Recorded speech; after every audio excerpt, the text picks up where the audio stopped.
y de regreso con algunas incidencias. A veces las cámaras que antes estaban perfectas de nuestro próximo invitado ahora se negaba a entrar. Pero bueno, ya lo tenemos aquí. En la cuarta y última de las sesiones es Enigma en la noche y periódicamente intervienen diferentes grupos o equipos. Uno de los equipos que va a intervenir es José Luis Jiménez, y él va a llevar adelante una sesión que se llama el Ágora de José Luis Jiménez. Lo ven ustedes ahí a mi derecha. Tiene en sus brazos un gato precioso blanco que, como es natural, a esta hora él quiere dormir, ha buscado a su dueño y ahí está plácidamente dormido. Yo conozco a José Luis desde hace mucho tiempo, pero como escritor, como persona, y le sigo siempre todos sus trabajos, y puedo de verdad decir que es una de las personas más buenas en todo su sentido de la palabra.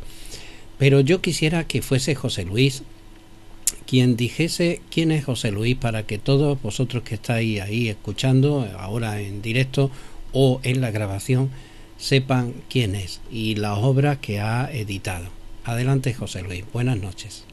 Hola, buenas noches, Fernando. Buenas noches a todos los amigos que nos están escuchando o viendo, y bienvenidos a esta sección del Ágora de José Luis Jiménez, como bien has presentado. Y bueno, qué decir, una imagen vale más que mil palabras. Tengo compañía, esperaba estar solo, pero tengo aquí a mi gatito que le gusta, no sé si es que se duerme mejor al escucharme a mí por la paliza que le doy, o es que le gusta escucharlo. Pero bueno, demos compañía.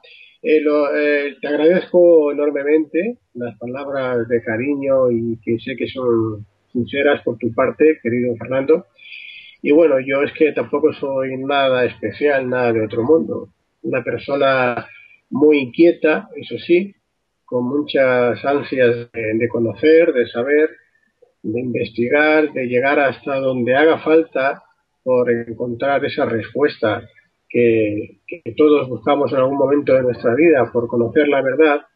Y bueno, pues eso me ha llevado a investigar durante pues más de 15 años ya, y escribir una serie de libros. Algunos se han publicado, como por ejemplo el primero, que luego tendremos ocasión de hablar un poquito de él, porque de alguna forma hace referencia a lo que vamos a comentar esta noche. Es el legado de María Magdalena. Luego publiqué un segundo libro más relacionado con una experiencia personal que tuve en un viaje esotérico por Egipto, y cuyo título es El manuscrito de Adán. Posteriormente publiqué una segunda parte, por decirlo de alguna manera, del primero, del legado, que se tituló El triunfo de María Magdalena, jaque mate a la Inquisición. Y en este libro ya profundicé mucho más en la historia cristiana desde sus inicios hasta, bueno, pues hasta que la Inquisición de alguna forma dejó de existir como tal, aunque ahora esté con otro nombre. Publiqué otro libro posteriormente, que fue una novela histórica, cuyo título es La sangre del inmortal. Trataba sobre un galeno, un médico alquimista, que iba en busca de la piedra filosofal, del elixir de la larga vida, de la eterna juventud. Y por último, publiqué el último libro que tengo publicado, es Ensoñación de chamán. Es un libro en el que, a través de una serie de narraciones, de historias, pues introduzco al lector en el conocimiento de los chamanes, del nahual, del animal de poder, qué es todo lo que se necesita conocer de un chamán, por ejemplo. Y bueno, pues en este libro además también se incluyen historias relacionadas con los mayas, con el calendario lunar maya, con todo esto que se ha estado hablando últimamente, de que si las profecías, de que si va a venir el fin del mundo el 21 de diciembre. Adelanto para decir que todo esto es falso. No existe ninguna profecía maya, nunca la ha existido que diga nada al respecto, sino sencillamente que nos encontramos en una época, una situación en la que nuestro sistema solar pues va a pasar por un punto determinado de la galaxia en el que los rayos centrales de la estrella principal, llamada Alción, pues va a proyectar pues una serie de rayos gamma, ultravioletas, infrarrojos, rayos X, etcétera, de una intensidad pues muy superior a la que estamos acostumbrados, y esto sí que puede provocar algún cambio, pero nunca va a ser el fin del mundo. Bien, aclarado esto, que lo quiero decir porque muchas personas me preguntan al respecto, están preocupadas que si el día 21 vamos a estar 3 días sin el sol, etcétera. No va a ocurrir nada de eso. Estén ustedes tranquilos. No va a pasar nada de eso. Habrán cambios como los han habido desde hace miles, millones de años, porque esto es un proceso que tiene una duración yo les diría a ustedes, de 4.000 millones de años, que es más o menos lo que tiene la Tierra. Por lo tanto, quédense tranquilos. Y bien, ya una vez aclarado lo que me habías preguntado. Sí, perdona, pero le quiero decir también a los oyentes que en el día de hoy, en esta primera intervención, tú vas a hacer una comunicación sobre el Evangelio de la Esposa de Jesús, pero quiero decirles que en 2013, pasadas las pautas de las vacaciones, estarás de nuevo con nosotros en enero, el martes día 8. Y ahí sí que vas a hablar de los reyes, ¿verdad? Sí, vamos a hablar de los reyes magos, que quizás no eran tan magos, ni eran tan reyes, porque, bueno, tal como nos ha dicho ahora en su último libro el Papa Benedicto XVI, parece ser que eran andaluces, ¿no? De Tarso. Eso es Y la... bueno, sí, con los recortes que están habiendo, que nos están recortando de todos, parece ser que el Vaticano también se ha puesto a recortar, y recortando han recortado la mula y el buey. Pero bueno, todo este es un tema Muy bien, que lo trataremos, como bien has dicho, ya el año que viene, 1 de enero, ahí está, coincidiendo con la festividad de los Reyes de los Magos. Reyes Magos. Y quizás, pues bueno, no venga mal no tomarlo a broma, pero sí ver qué parte de razón o en qué se basa el Papa para decir estas cosas, ¿no? Muy bien, pues coméntanos sobre el Evangelio de la Esposa de Jesús. Pues bien, este es un tema que aunque está de plena actualidad, porque surgió a raíz de una publicación que se hizo el mes pasado de septiembre, el 19 de septiembre, a través de la Universidad de Harvard. En concreto fue la profesora eh, Karen Kim, quien había publicado un estudio que llevó a cabo sobre un trozo de papiro que le había sido entregado por un coleccionista anónimo, no ha querido revelar su identidad, aproximadamente sobre el año 2010-2011.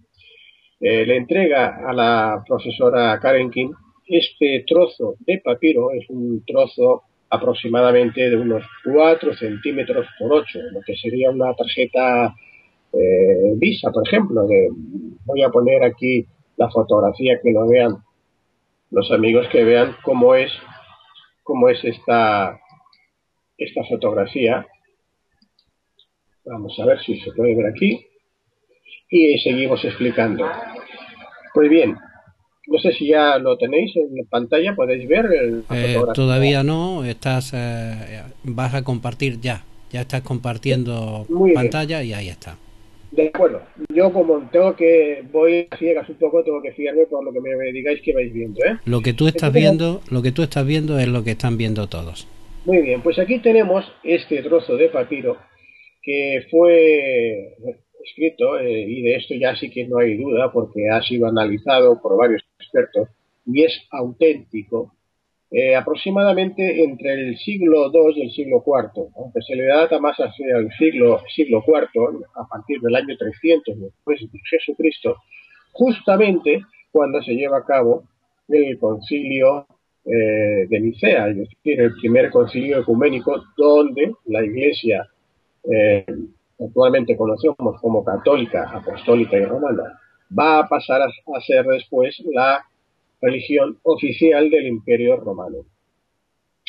Pues bien, en este trozo de papiro existen unas frases muy significativas. Así, por ejemplo, en una parte, al principio, se lee como, dice, Jesús les dijo, mi esposa, es decir, que Jesús estaba hablando sobre su esposa, pero como es un trozo y no podemos leer más que sigue, no sabemos qué nos quería contar de su esposa. Lo que sí que podemos leer, o la doctora King nos dice que hay más adelante en el mismo papiro, es otra frase en la que él habla de su madre y de su esposa. Y a una de las dos se refiere a ella como María. Es decir, que si supongamos que cualquiera de nosotros vamos a hablar de nuestra madre y de nuestra esposa, porque vamos con ellas, con ambas, pues lo lógico es que a nuestra madre le llamemos madre o mamá y a nuestra esposa nos dirijamos a ella por su nombre de pila. Y en este caso, su nombre es María. Pues bien, como os estaba diciendo, eh, vuelvo otra vez aquí, ya hemos visto el papiro, os estaba diciendo, esta no es la única prueba, por decirlo así, que hay en este papiro en el cual se nos está diciendo que Jesús habla de su propia esposa y además le está llamando con el nombre de María, sino que los propios discípulos en este papiro, más abajo, están discutiendo sobre María, es decir, ellos ponen en duda la dignidad de María, por el nombre lo dicen, y se los ponen a Jesús. Y Jesús le contesta a ellos, puede ser una de mis discípulos. Es decir, que María, ya tenemos claro que no era la Virgen María, porque es más que evidente que los discípulos de Jesús no van a cuestionar la dignidad de la Madre de Jesús. Por lo tanto, ¿qué es lo que estaban cuestionando cuando dicen si María era digna? Cuestionaban a María, la esposa de Jesús, porque ya anteriormente, en los párrafos anteriores, nos estaba diciendo que Jesús tenía una esposa y que esta esposa es María, a la cual los apóstoles de alguna manera cuestionan y Jesús les vuelve a repetir que ella puede ser una de sus discípulos. Pues bien, este trozo de papiro que la doctora King ha presentado y que varios especialistas han avalado y han afirmado que efectivamente es correcto y que está correctamente datado, pues como no podía ser de otra manera, la otra parte, cuando hablo de la otra parte, me refiero a la Iglesia Católica, Apostólica y Romana, pues dice que no, dice que pues que posiblemente lo han escrito después, porque este papiro, no lo he comentado, está escrito en una lengua que se utilizaba en aquella época, que se conoce como copto. El copto, hay una variante, es el copto saídico del sur de Egipto, y que parece ser que ellos aluden a que se haya escrito con posterioridad como para querer hacer una especie de broma. Bueno, yo no le veo la broma por ningún sitio, pero la Iglesia ya desde los primeros tiempos se dedicó a negar todo lo que iba en contra de sus intereses. Y voy a poner un ejemplo que también lo tenemos muy reciente, que por ejemplo es el Evangelio de Judas. El Evangelio de Judas se descubre en una población de Egipto en los años de 1970 y pico, casi 1980, en concreto es en la ciudad del Miña, y luego en el 2006 es en la National Geographic quien lo encuentra o lo compra a quien lo poseía, lo restaura y lo presenta. Y en este Evangelio de Judas nos habla de un Jesús y de un Judas totalmente distinto al que la Iglesia nos había comentado. Y ya parece ser que Judas no era ese traidor que nos decía la Iglesia. Pero es que lo curioso, lo que muchas personas no saben, es que esto ya lo dijo en el siglo II, en concreto en el año 181 después de Cristo, lo dijo el obispo Irineo de Lyon.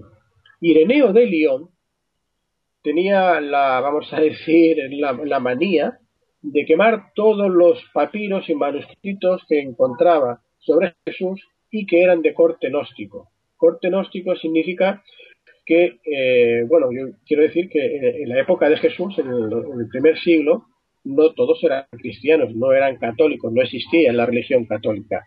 ni siquiera se llamaban cristianos. Esto fue un invento después del apóstol San Pablo. De hecho, era un judío romanizado, cuyo nombre era Saulo de Tarso, de la ciudad de Tarso, que estaba romanizada. Y bueno, para no cambiar mucho del tema, quiero decir que en aquella época, en los primeros años, hasta el segundo o tercer siglo después de Cristo, existían centenares de sectas de judíos seguidores de Jesús. Unos que se aproximaban más a su doctrina, a su mensaje, que eran conocidos como los gnósticos. La palabra gnóstico viene de conocimiento, del conocimiento. Ellos además tenían una, vamos a decir, doctrina muy peculiar, y es que no creían en un solo Dios, como la Iglesia Católica pues habla del único Dios que lo hace todo. Ellos creían en un Dios bueno, el Dios que creaba el alma, el Dios que era el responsable de nuestro espíritu, y el Dios del mal, el Dios que era responsable de lo material, de este mundo, de nuestro cuerpo físico.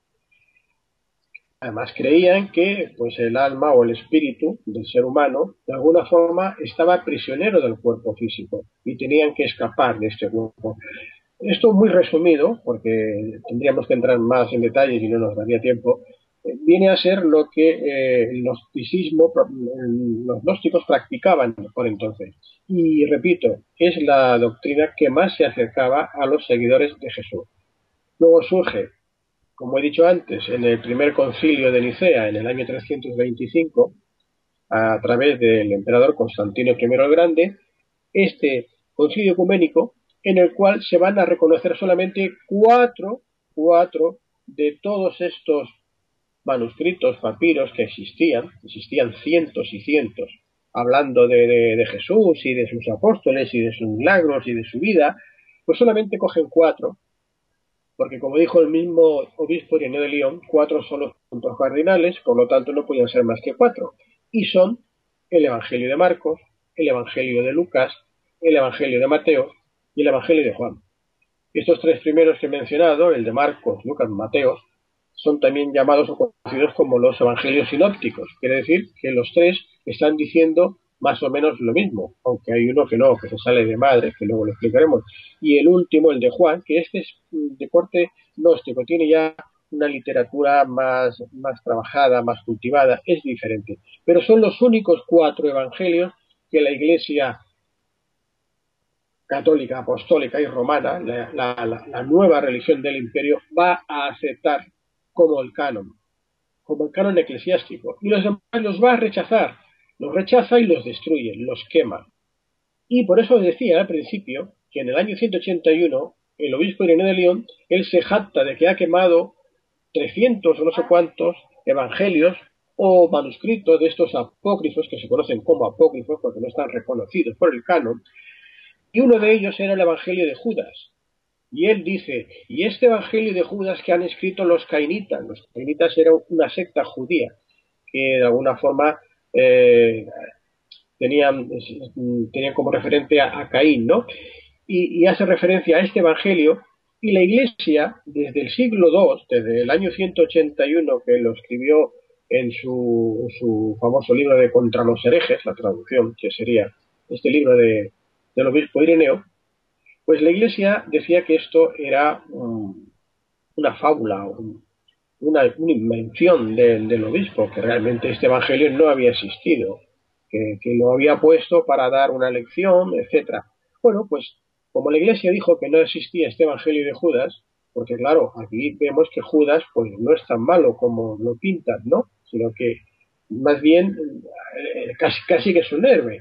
Entonces la Iglesia lo rechaza y este evangelio desaparece hasta que en el año 1978, como he dicho antes, en el Miña, aparece una copia, que son copias, incluso los evangelios canónicos, los cuatro del canon de la Iglesia son copias, no son originales, además son copias que han sido modificadas, que se les ha tachado nombres, se les ha escrito encima de una forma muy burda para adaptarlos a sus intereses, porque no olvidemos que la Iglesia católica pasa de ser una secta de cristianos perseguidos a ser los perseguidores de otros cristianos, a los que llaman herejes, por ejemplo los cátaros, que fueron cristianos, que en la Edad Media llegaron a matar la Iglesia Católica, pues yo no voy a decir 1 millón, como han dicho algunos, pero cientos de miles sí, y a la mayoría los quemaban vivos en la hoguera.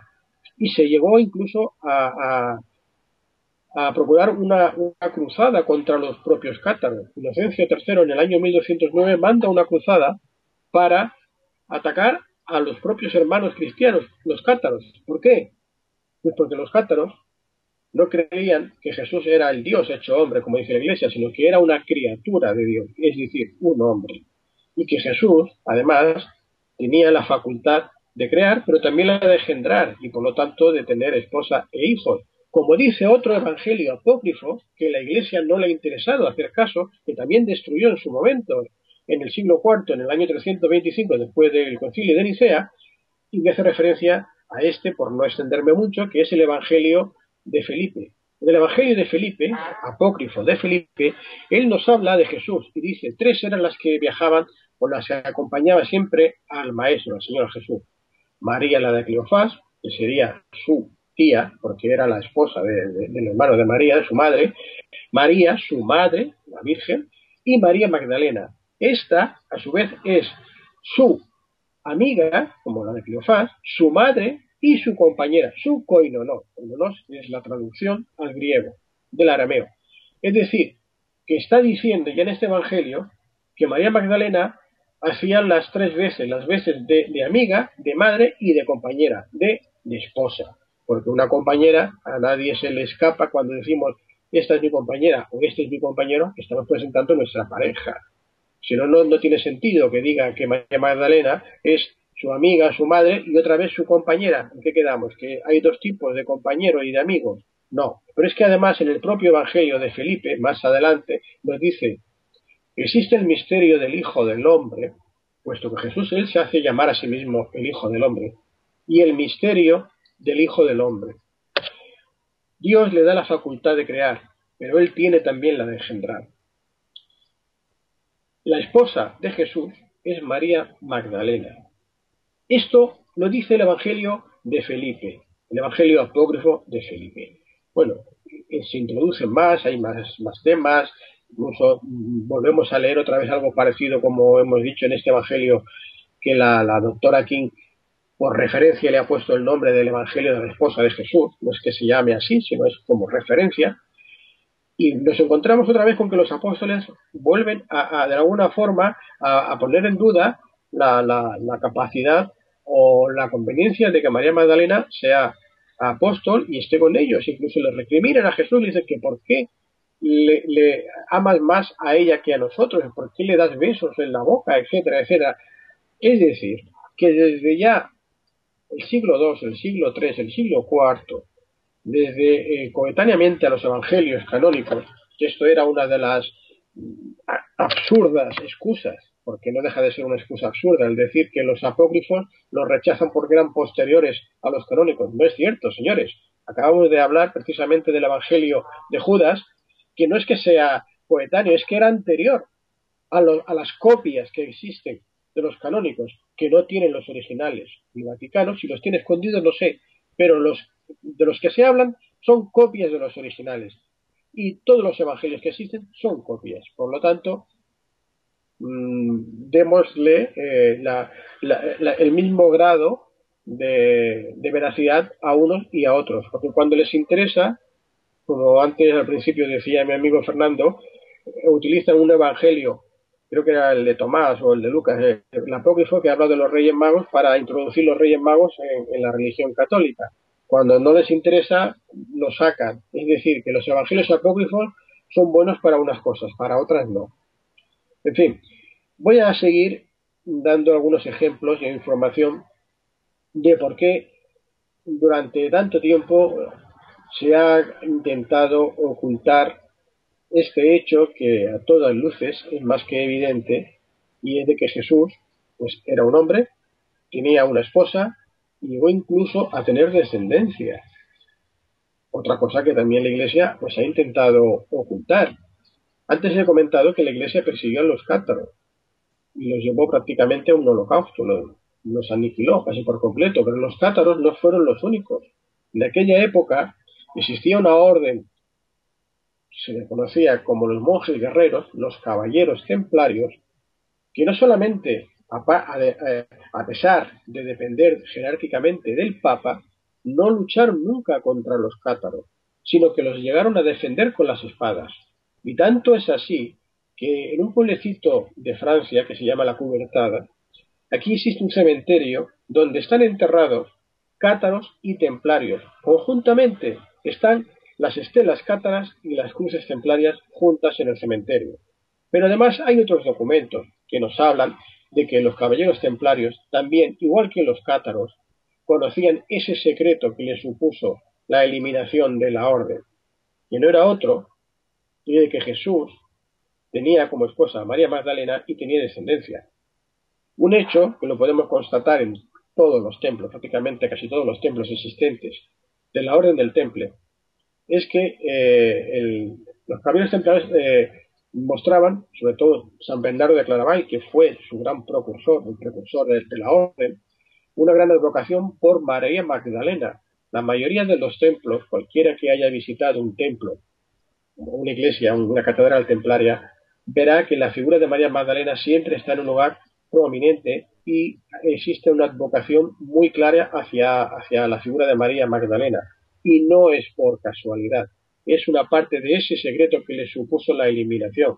Porque cuando se nos dice que en el año 1307, ese fatídico día, viernes 13 de este año, el rey Felipe IV, el Hermoso de Francia, ordena apresar a todos los caballeros templarios y que lo hace para evitar pagar la gran suma de dinero que tiene contraída con la orden, puesto que su abuelo, el rey Luis IX, San Luis, que sería luego llevado a los altares, este rey, no sé por qué, pero lo llevaron a los altares, y fue hecho prisionero en Egipto, precisamente en una de las últimas cruzadas, pues fueron los caballeros templarios los que tuvieron que pagar un gran rescate para que los musulmanes devolviesen al rey a Francia.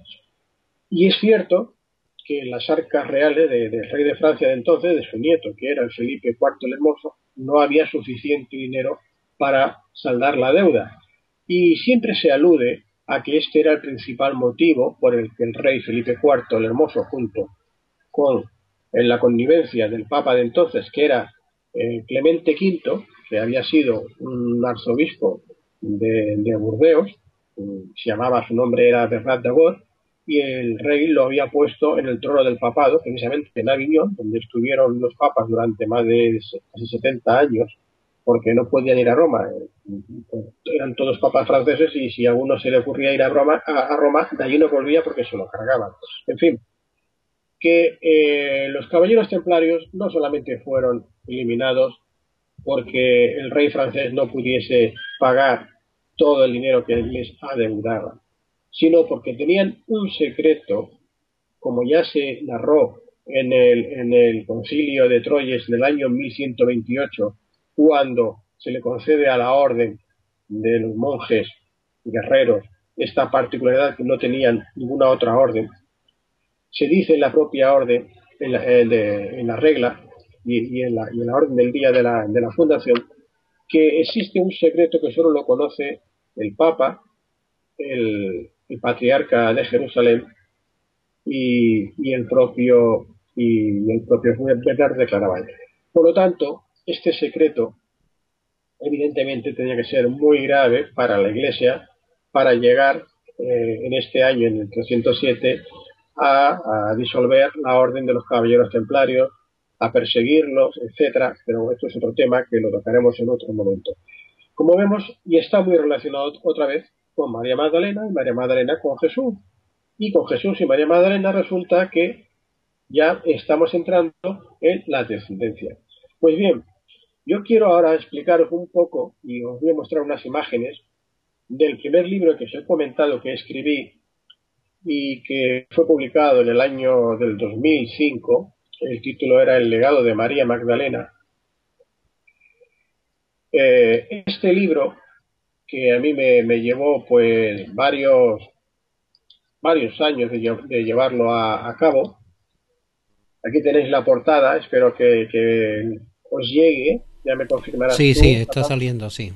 Bien, pues este libro yo lo estuve desarrollando durante varios años, investigando, hasta que encontré esa prueba física o esa evidencia física definitiva que a mí por lo menos a mí me convenció, me sacó de dudas sobre la realidad de esta relación marital entre Jesús y María Magdalena.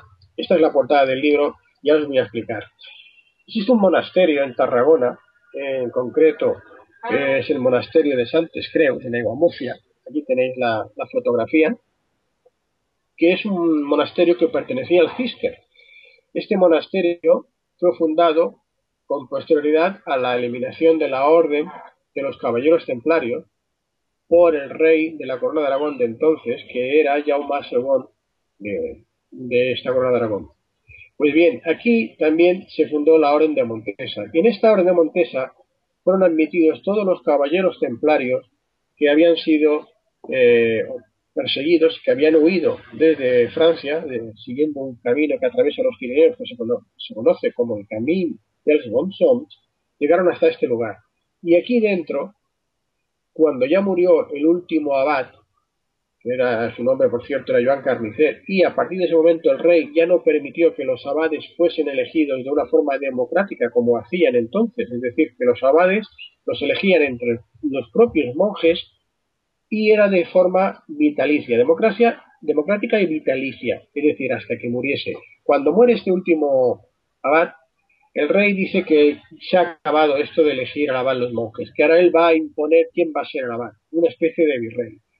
Y se ven obligados a dejar constancia de ese secreto, de esa información que fue transmitida de boca a oído desde los primeros siglos del cristianismo hasta los cátaros que fueron prácticamente eliminados y con la colaboración de los caballeros templarios, pues lo dejan en este retablo que vemos ahora a continuación. Aquí veréis un retablo que está en un lateral de la iglesia, está prácticamente con la semi-oscuridad y en apariencia y por el rótulo que se puede leer alrededor, da la impresión que hace referencia a Juan Evangelista. Lo estáis viendo, ¿no? Sí, sí, todo eso estamos viéndolo. Ahora os voy a ir acercando este retablo. Aquí vemos en esta fotografía más aproximada como la imagen, lejos de parecer la de un hombre, es una mujer, es una imagen femenina, totalmente femenina, incluso la vemos con una diadema, los labios rojos, carmesí, vemos el pelo largo, pelirrojo, tal como era representada María Magdalena. Además, vemos que tiene una copa, una especie de grial, sujetado a la mano izquierda.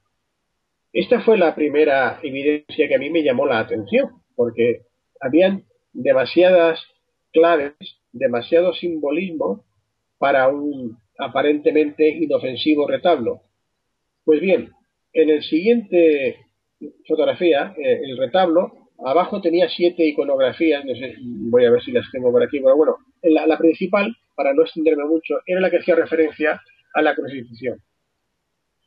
Aquí vemos a Jesús rodeado de los dos ladrones, en la parte inferior izquierda está su madre, la Virgen, perfectamente identificada, a la derecha vemos a Juan Evangelista, este sí que tiene ya una fisonomía masculina, ya es más masculino, además es diferente al que hemos visto en la parte superior del retablo, y en el centro, arrodillada, con una postura muy típica de las mujeres orientales, vemos a María Magdalena, y no hay duda de que es ella, porque además la vemos que se la representa con el pañuelo, jugándose las lágrimas, vemos que además tiene abajo la calavera con las tibias, y si os fijáis bien, veréis que tiene precisamente en esta parte del pecho como una especie de símbolo y el vientre muy abultado, ¿verdad? Da toda la impresión que está embarazada. Pues bien, si tenéis duda, vamos a mirarlo ahora con este aumento. Aquí podréis observar que efectivamente María Magdalena está embarazada.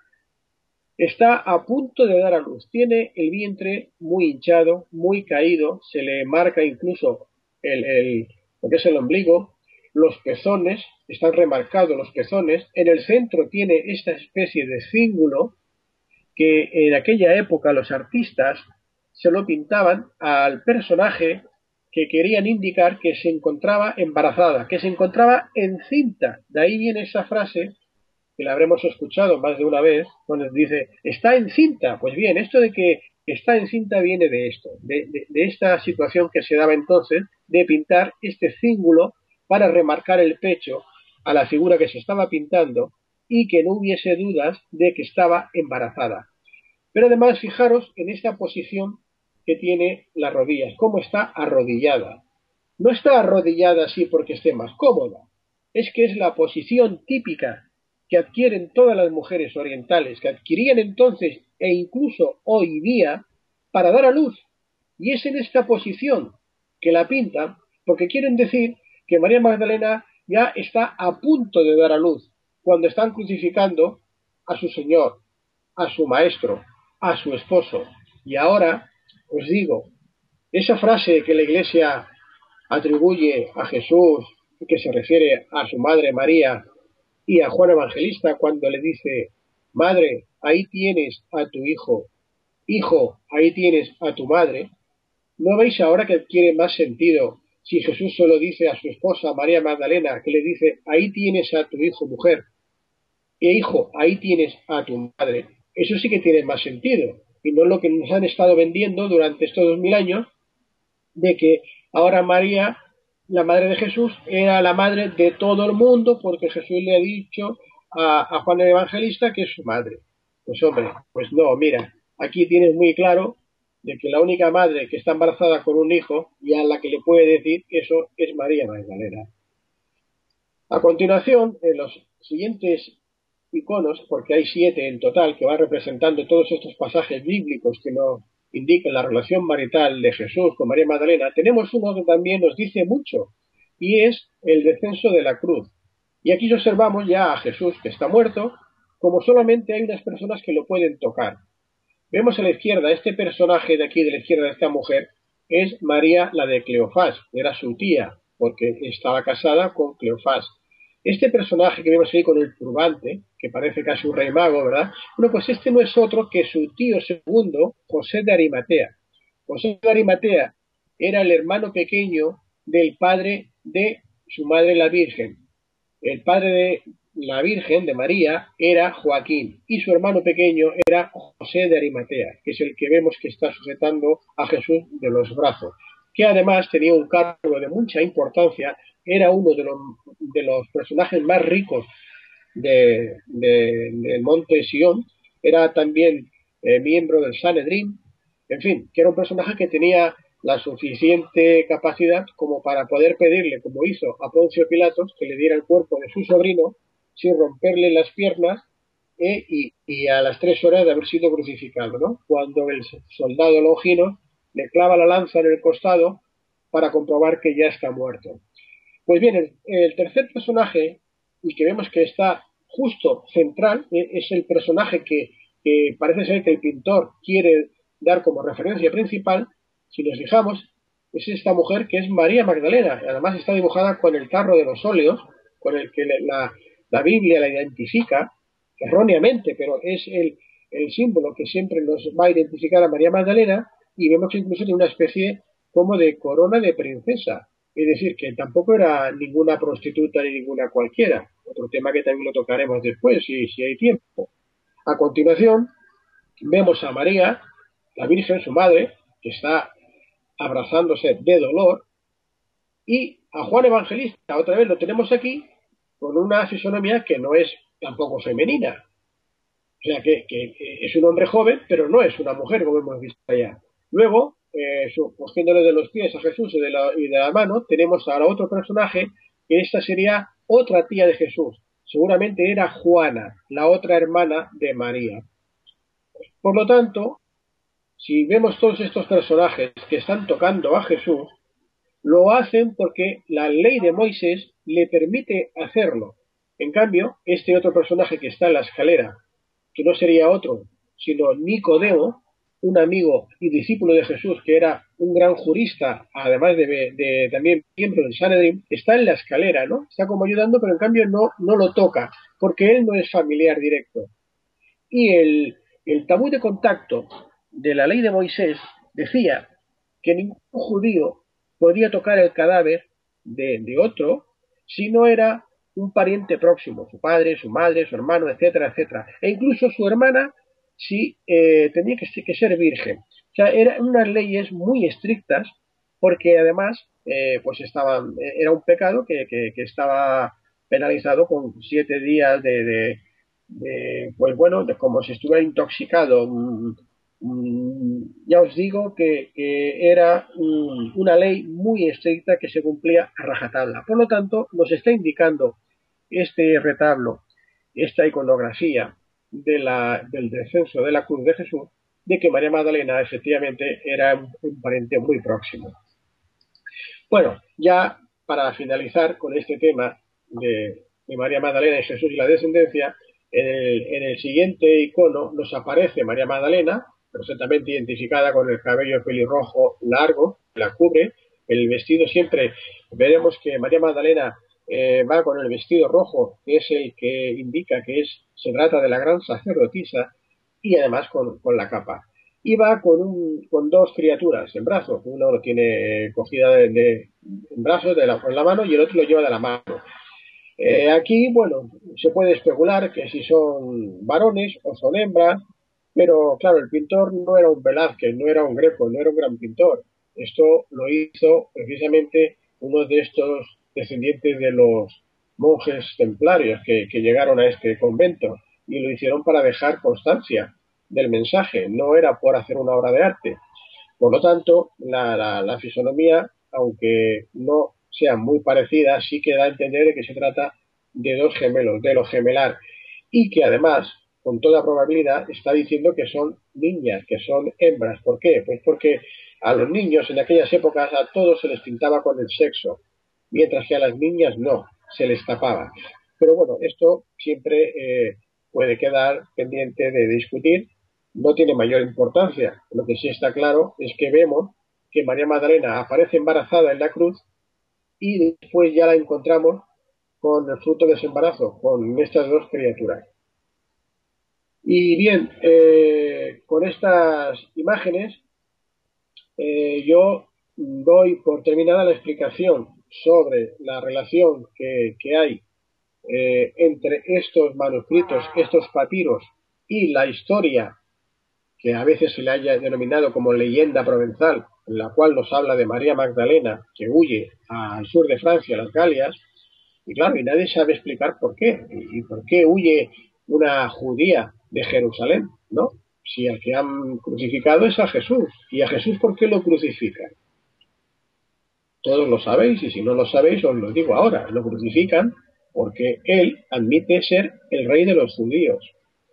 Los propios sacerdotes del Sanedrín, los saduceos y los fariseos, le tenían unas ganas tremendas, porque Jesús los había puesto en su sitio, los había tratado de ladrones, sinvergüenzas, estafadores, les dijo de todo. Además tenía malas pulgas cuando se cabreaba. Acordaos la escena del látigo en el templo que se lía latigazos y a diestro y siniestro con todos los mercaderes, ¿no? Por lo tanto, les tenían ganas, pero ellos no tenían la facultad, no tenían la potestad de condenar a muerte a otro judío. ¿Y qué hacen? Pues se lo llevan a Herodes. Herodes, Antipas, era el hijo de Herodes el Grande. Este era el sátrapa impuesto por Roma para gobernar a los judíos, pero era de raza indumea, era un indumeo. Un indumeo era un enemigo del pueblo judío. Por lo tanto, a los judíos no les hacía ni puñetera gracia que estuviese Herodes. Y Herodes, como ya su padre, pues 30 y tantos años antes, había mandado matar a los santos inocentes, aquellos niños de menos de 2 años, porque los reyes magos, esto que hablaremos después, fueron allá a preguntarle que dónde estaba el nuevo rey que había nacido, el Mesías, porque para los judíos la palabra Mesías significa el ungido, el salvador, el que tiene que venir a liberar al pueblo judío que está subyugado al invasor romano. Para los judíos, el Mesías significaba eso, el rey que los va a salvar de los romanos, que va a luchar por liberarlos. Por lo tanto, no tenía nada que ver con los mensajes de amor que Jesús iba predicando. Pero lo cierto es que para que pudiera ser juzgado y sentenciado a morir, tendría que ser declarado enemigo de Roma. Y la única forma que tenían de declararlo enemigo de Roma es presentárselo al procurador romano, que en este caso era Poncio Pilatos, como el que se hacía llamar o que se autoproclamaba rey de los judíos. De ahí viene este tablero que vemos en todas las cruces que dice IRRI, ¿no? Que es Jesús Nazareno, rey de los judíos. Pues bien, es por ese motivo por lo que Jesús muere en la cruz, por ser reconocido por el emperador, por Poncio Pilatos, por el procurador romano, como enemigo de Roma, ya que los propios sacerdotes, los fariseos, los saduceos, el Sanedrín, le advierten y le dicen: mira, Poncio, si tú no vas a sentenciar a este hombre a la cruz, a que muera en la cruz, le vamos a decir al emperador Tiberio, que era el que gobernaba entonces en Roma, que no has querido ajusticiar a un enemigo de Roma, y entonces te las vas a ver con él. Claro, este se encontró en una tesitura de decir, bueno, pues sabéis que os digo que yo me lavo las manos. ¿Recordáis cuando dice Poncio Pilatos, me lavo las manos porque este hombre es inocente? Pues él sabe que él es inocente, pero los otros lo han puesto en una tesitura de que o lo sentencia a la cruz o lo tiene muy mal con el emperador. Incluso llega a buscar una última salida, porque la esposa de Poncio Pilato, que se llamaba Claudia Prócula, era amiga de María Magdalena, porque la familia de Jesús, como hemos visto, era una familia adinerada. José de Arimatea era uno de los personajes más ricos. Bueno, podríamos estar hablando de otros temas. No era ningún muerto de hambre, por lo tanto tenía medios y tenía gente, tenía familia. Y Claudia Prócula quiso interceder para que no fuera crucificado, y como no lo consiguió, pues le permitió a través de su amigo, en este caso era el tío de Jesús, José de Arimatea, que se lo llevara antes. Pero aún así intentó que los propios judíos decidieran a qué reo tenían que salvar. ¿Os acordáis de esa película de Barrabás? Cuando sacan a Barrabás, que era un celote, era una especie de terrorista, por decirlo así, que era enemigo de Roma y que los judíos tampoco les hacía mucha gracia. Lo ponen al lado de Jesús y le hacen elegir. ¿A quién elegís? ¿A Jesús o a Barrabás? Y los judíos, sobre todo los sacerdotes, los saduceos y los fariseos, gritan todos: Barrabás, Barrabás. Bueno, y ya Poncio Pilatos ya dice: mira, ya no puedo hacer nada más. Oye, yo me lavo las manos, pide la palangana, se lavan las manos y os estáis cargando al inocente. Pues bueno, como Jesús muere como rey de los judíos, por eso es crucificado, si no, no habría motivo para ser crucificado. Pues ¿qué ocurre? Que su esposa, María Magdalena, está embarazada. En el momento que tenga a su hijo, el hijo de Jesús, este pasa a ser automáticamente el rey de los judíos. Por lógica y por sentido común, todos entenderéis de que una persona en esta situación lo primero que tiene que hacer es poner tierra por medio, porque a la primera de cambio se la van a cargar a ella y a su hijo. Y ese es el motivo que le lleva a huir a María Magdalena embarazada de Palestina hacia las Galias. Las Galias era una provincia romana que se encontraba, bueno, se encuentra en el sur de Francia, ahora la conocemos como el Roussillon-Languedoc, la Provenza, en la zona de Marsella, que es donde llega allí con la barca, la leyenda provenzal, y ese es el motivo que la lleva a huir de Palestina embarazada, porque si no, decidme a mí, ¿por qué se tiene que huir una mujer, y sobre todo una mujer en aquella época, ¿no? Que estaban tan mal vistas que fueran solas, y con una barca, salir desde Palestina y ir hasta Egipto y de Alejandría, salir otra vez, atravesar todo el Mediterráneo hasta Marsella, hasta Masilia? No tiene sentido, a menos que haya una causa y un motivo tan importante como el que acabamos de ver. Entonces, bueno, pues la Iglesia y los interesados en que toda la verdad no se sepa, no se conozca, se han estado siempre inventando leyendas, mezclando personajes, intercambiando, borrando, poniendo tachones, cambiando cosas, y al final pues tienen a la gente tan mareada que ya nadie sabe quién es uno y quién es otro. De hecho, María Magdalena nunca fue la prostituta redimida del Evangelio. Esto fue un invento de un papa, del papa Gregorio I Magno, que en una homilía del año 591, un 14 de septiembre en concreto, pues no se le ocurre otra cosa que decir que quién es María Magdalena, si no es la gran pecadora, esa prostituta de la que Jesús sacó 7 demonios. Y todo esto lo dice porque después de hablar del pasaje en el que Jesús va a Betania y a la casa de un fariseo y va a curar incluso a un leproso, y cuando está allí en su casa llega una mujer, esta sí, es una mujer que se dedica a la prostitución, la conocía todo el mundo, todo el pueblo, llega y se arrodilla a Jesús y le echa un frasco de óleo, de una especie de perfume por los pies, se los lava y se los seca se los lava con el perfume y sus lágrimas y se los seca con sus cabellos. ¿Y por qué hace eso?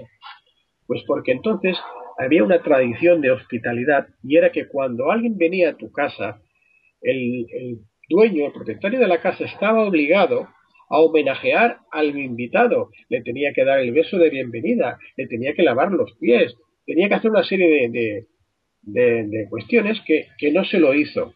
Y entonces Jesús, cuando el otro le dice, si supieras quién es esta, qué tal, le dice, tú tenías que haberme dado el beso de bienvenida, tenías que haberme lavado los pies, no has hecho nada y esta mujer ha venido y me los ha pagado con sus lágrimas, me los ha perfumado con ese perfume y encima me los ha secado con sus cabellos. Por eso le dice, márchate mujer, que tus pecados han sido perdonados. Y bueno, aquí cuando ya este hombre le dice, ¿tú quién eres para perdonar pecados, no? Entraríamos ahora ya en otra parte de la historia y bueno, se nos haría muy largo. Lo que quiero decir es que las 3 mujeres del Evangelio de Lucas, de Juan y de Mateo eran eso, eran 3 diferentes. En ninguna se menciona a María Magdalena. Lo que ocurre es que después de ese pasaje, Lucas cuenta, y Jesús iba viajando por los pueblos y le seguían las mujeres, porque Jesús no solo tenía discípulos hombres, tenía muchas mujeres, más mujeres seguramente que hombres, y entre ellas iba María Magdalena, que era quien le sufragaba los gastos con sus bienes. Fijaros, si Jesús conocía a María Magdalena, que le estaba durante años, que lo estaba siguiendo, era la que le sufragaban los gastos, ¿cómo no va a conocer a María Magdalena? ¿Cómo dice el otro que no conoce a María Magdalena? En fin, los propios evangelios, como os he dicho al principio, existen barbaridades, existen rectificaciones burdas, se contradicen. Entonces, validez, pues mira, para mí tiene tanta validez los evangelios canónicos como los apócrifos. Porque nos están, y es más, yo creo que para una persona cristiana que tenga fe en Jesús, en el mensaje de Jesús, porque Jesús, en fin de cuentas, lo que hizo fue darnos el mensaje de amar los unos a los otros, porque todos somos hermanos. Vino a traer el mensaje, no vino a crear leyes ni a fundar ninguna iglesia. Jesús no fundó ninguna iglesia. Es más, lo de Jesucristo, esto se lo añadió después San Pablo, Saulo de Tarso, porque dijo, Jesús ha muerto, dejar de seguir al muerto. Ahora hay que seguir al Cristo, que es la traducción del arameo al griego, que quiere decir el ungido, el Salvador. Pues bien, Jesús no funda ninguna iglesia, ni funda nada de nada, ni tenía ninguna intención de fundar nada. Lo único que hacía era transmitir ese mensaje. Luego la Iglesia Católica, pues bueno, se ha convertido en un negocio floreciente, es, si no la organización más poderosa de la Tierra, pues yo creo que poco le faltará, pero yo creo que seguro que es la más poderosa en todos los sentidos, y desde luego de seguir los consejos y las enseñanzas de Jesús, ya vemos que no. Por lo tanto, que a mí me diga la Iglesia Católica que Jesús no podía estar casado, ¿en base a qué? Si en ninguna parte de los evangelios dice que fuera soltero. En ningún lugar dice eso. ¿Y por qué no lo dice? Muy sencillo. Porque Jesús era un rabino. Y un rabino, para poder serlo, tenía que estar a la fuerza casado. Porque los rabinos eran los que atendían a las parejas. Y cuando un matrimonio tenía un problema, iba al rabino. Y si el rabino resulta que no tenía ni idea de la sexualidad, que no tenía ni idea de cómo de los problemas que pueden existir entre parejas, con los hijos, etcétera, ¿cómo va a aconsejar a una pareja, un rabino, si no tiene esa experiencia? De ahí que los judíos siempre le diesen una importancia muy grande a que el rabino tenía que estar casado para poderlo ser. Y de hecho, hoy día veréis que yo no sé si ahora lo permiten, pero es muy casi imposible encontrar un rabino que no esté casado. Por eso no se dice que Jesús estaba casado, porque era lo normal. Hoy día, si vemos un artículo en la prensa o en la televisión o en cualquier sitio hablando de un cura o del papa o de los obispos, nos dicen al lado, ¿y es soltero? No. ¿O es casado? No. ¿Por qué? Porque todo el mundo sabe que en teoría, digo en teoría, pues han hecho un voto de castidad. Por lo tanto, no hace falta poner que no están casados los obispos o los curas o el papa. Por lo tanto, no hacía ninguna falta decir entonces, hace casi 2000 años, que Jesús estaba casado, porque era rabino, ya decían rabino. Y además, el propio Jesús, en este papiro que hemos dicho al principio, dice mi esposa, y dice mi esposa puede ser mi discípulo. Y cuando habla de su madre y de su esposa, además la menciona, dice María, y los discípulos vuelven a discutir con él sobre María porque no la encuentra digna. Y él dice no, porque María sí es digna y puede ser mi discípulo. Él está diciendo, está hablando de su esposa, dice que es María. Pero tenemos, como he dicho antes, el Evangelio también de Felipe. Hemos visto esas fotografías de la iconografía de ese mensaje pictórico que nos dejaron unos personajes que fueron los descendientes de los caballeros templarios, que fueron perseguidos y eliminados por el Papa, por el Vaticano, aún siguen excomulgados hoy día. Un caballero templario hoy día, en teoría, no existe porque no está reconocido por la Iglesia. Siguen excomulgados a perpetuidad. Que la gente ve por ahí muchos caballeros templarios, pero bueno, yo no sé quién les ha dado el título porque no existen ya. Por lo tanto, vayamos paso a paso, veamos realmente qué es lo importante. Y lo importante yo creo que es José. el mensaje que nos dejó Jesús era de amarnos. Y el que tenga Jesús, su fe no va a cambiar porque haya sido un hombre, haya estado casado y haya tenido hijos. José Luis, creo que una universidad, Harvard me parece, se ha interesado en este estudio y te ha pedido información. ¿Es así? Coméntanos. Bueno, sí, bueno, vamos a ver. Cuando yo publiqué mi primer libro, El legado de María Magdalena, una de las primeras entidades que se interesaron por él fue la Universidad de Harvard, precisamente. Compraron el libro, luego dos profesores también, uno de Massachusetts y el otro creo que era también de Harvard, adquirieron dos ejemplares más. Sé por otra persona que lo han estado utilizando varios profesores para hacer el doctorado. Me pidieron información y fotografías para hacer el doctorado sobre este tema. Y bueno, pues es cierto. Si alguien tiene dudas, que llame a Harvard porque allí tienen mi libro. Y llevamos 58 minutos. Ocurre también, como antes hemos dicho con la persona que te precedió, que el tiempo se nos pasa volando, pero casi estamos ya en una hora. ¿Te parece que el Ágora de José Luis Jiménez dé paso a la próxima ocasión y que nos hable de esos reyes que no eran ni tan reyes ni tan magos? Pues eso es. Y si hay alguien que quiera hacer alguna pregunta, pues ahora es el momento. Pues estábamos poniendo un banner por debajo diciendo que quien quisiera llamar, que llamase, y como tú dices bien, ahora es el momento. ¿Qué contenido, mientras llaman o no llaman, qué contenido, qué visión quieres darle a tu sesión de El Ágora de José Luis Jiménez?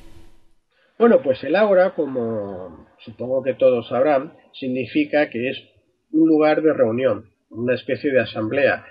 Allá donde te reúnes con los amigos o con quien vas a compartir una información o a debatir sobre un tema, ¿no? Entonces, habrás visto, tú lo sabes, pero quizás los oyentes, los amigos que nos ven y que nos oyen, pues no me conozcan mucho. Yo no solamente me limito al tema de la historia ignorada en lo referente a la religión, sino que también todo lo que está relacionado con el esoterismo es un tema que me apasiona, incluso pues llegado el caso también escribo hasta poesía y bueno, pues me mueve todo lo que de alguna forma contenga ese misterio o esa historia ignorada, me mueve a intentar descubrirlo, ¿no? Y en este grupo de asamblea, lo que pretendo es compartir, pues, las informaciones que yo he ido obteniendo, los datos, las investigaciones y todo lo que pueda servir para que de alguna forma, pues, podamos enriquecernos un poquito más. Bueno, pues hemos dado tiempo suficiente para que se produjera una llamada. No ha sido así y lo que procede entonces es despedirnos, ¿verdad? Buenas noches, muchas gracias a todos por la atención prestada. Lamento que hayamos empezado un poco más tarde, pero son las cosas del directo, ¿no? Sí que es verdad, empezamos 10 minutos más tarde de lo habitual y luego se han ido ampliando y ampliando y quizás esta hora sea ya muy tardía para el personal. No obstante, tenemos los fieles que han seguido ahí toda la transmisión, a los cuales ahora los vamos a despedir. Gracias, José Luis, y esperamos tu ágora para la vez próxima en enero, ¿de acuerdo? Como a los demás, que pases y tengas un feliz entrada de año, que lo pases con tus familiares y amigos. Muchas gracias, igualmente, Fernando. Buenas noches.